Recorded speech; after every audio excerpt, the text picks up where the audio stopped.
Hey guys, what is going on? This is Devil0020 here, back for another video. And today I'm going to be doing a review of Ittle. Ittle is a Legend of Zelda inspired action adventure game developed by Ludocy and was released on the PC, the PS4 and the Xbox One. First thing I want to say straight off is, why was this not released on the Wii U? I think this would have been great, and I think a lot of the old Legend of Zelda fans, or even the new ones, would really appreciate this game. I think this would have done so well on the Wii U, but maybe Nintendo didn't want it, or maybe they just didn't want to port to the Wii U. But anyways, continuing on.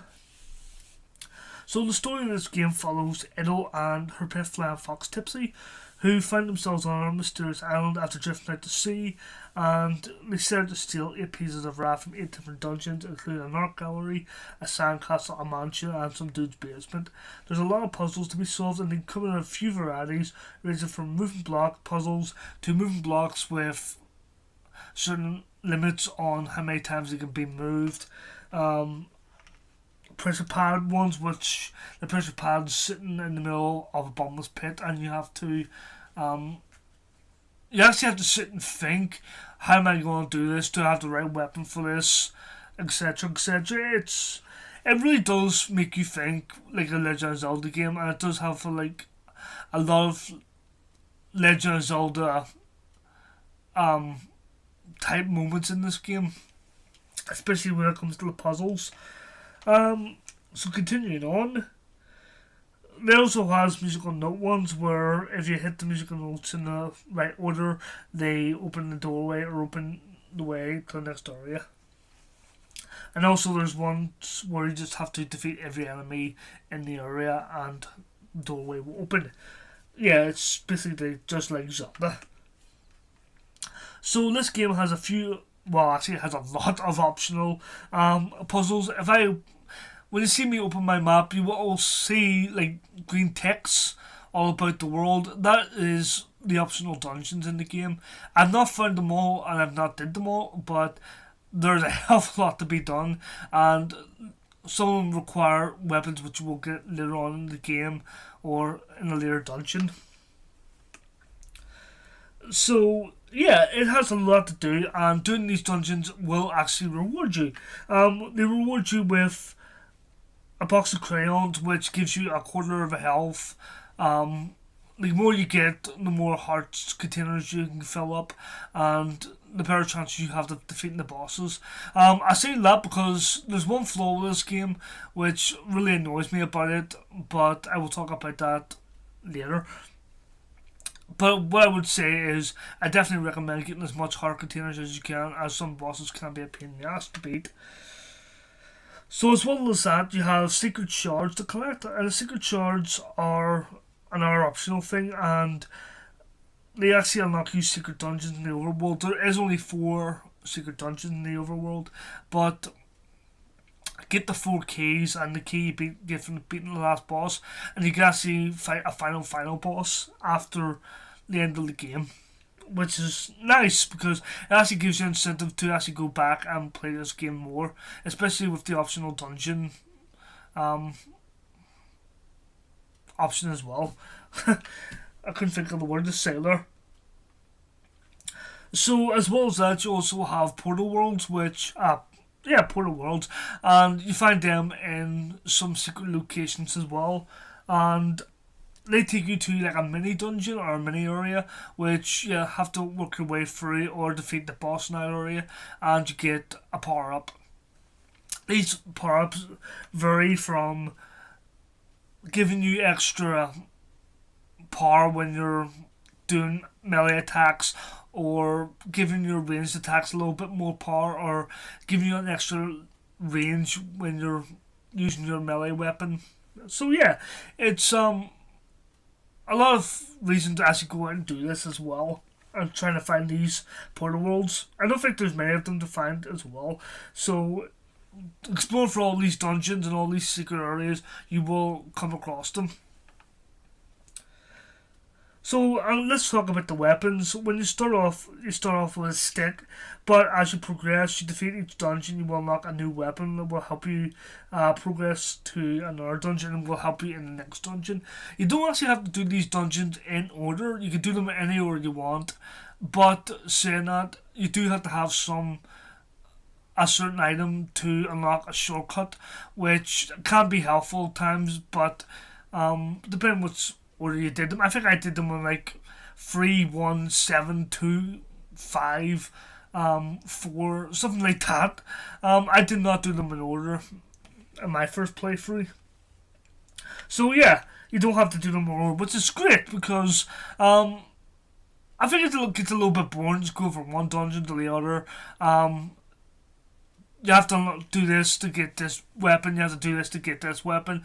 You can just do whatever dungeon you come across in the overworld, you can just do that straight away, and there's no real consequence for you not doing that in the right order. So, next we're going to talk about the flaws in this game. There's one flaw what I really do not like about this game, and that is that when the boss hits you, there's no brief moment of invincibility. They can just keep hitting you over and over and over again, and especially with the bosses, this can be a pain as they take a hell of a lot of health off you. And if they get you in the corner, if enemies gang up and get you in the corner, you're absolutely fucked. You cannot get out. There's no way to actually get out. Or you just pretty much just might as well just get killed.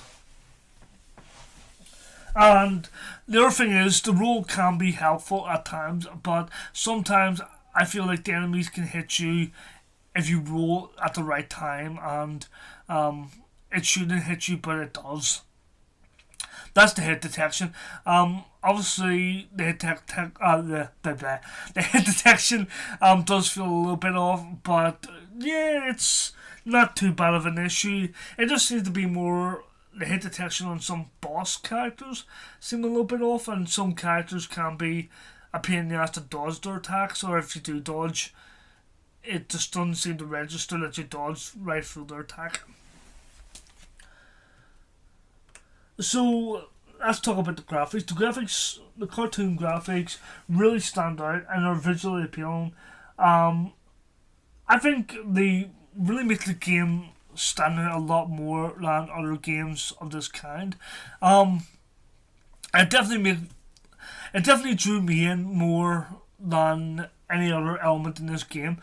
I was intrigued by the element of it being like Zelda, but I think the graphics themselves really drew me in as well, as it is very cartoony and the creatures are a little bit weird and the bosses and the enemies are absolutely weird looking, but yeah.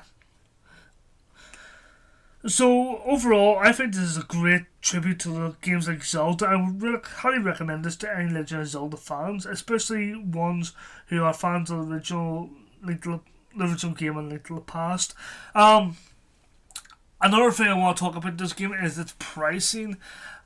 It is only a few hours long. It's like Zelda. Zelda you can probably do in an hour, maybe like 2 hours tops. I think this game takes about 3 hours tops, from what I heard. But for the pricing, it's £16.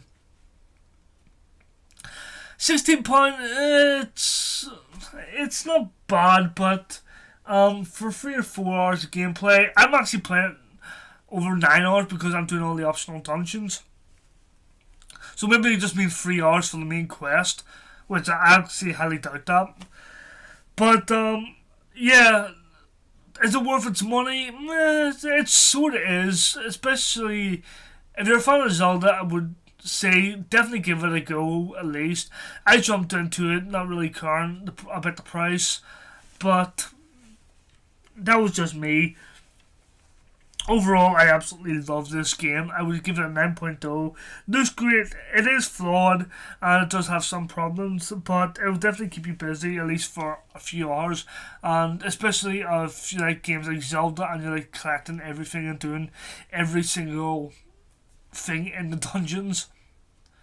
So that's all I gotta say about this, guys. Thanks for watching. Hope you enjoyed the video. If you do decide to check this game out, tell me all about it. Tell me what you thought about it, or if you played it already, tell me about what your experience with this game is. I definitely want to know from you guys. So I'm just going to end the video here, guys. I really hope you enjoyed it. Make sure to stick around for the next video. This is Devil0020's saying thanks for watching, guys. Take care.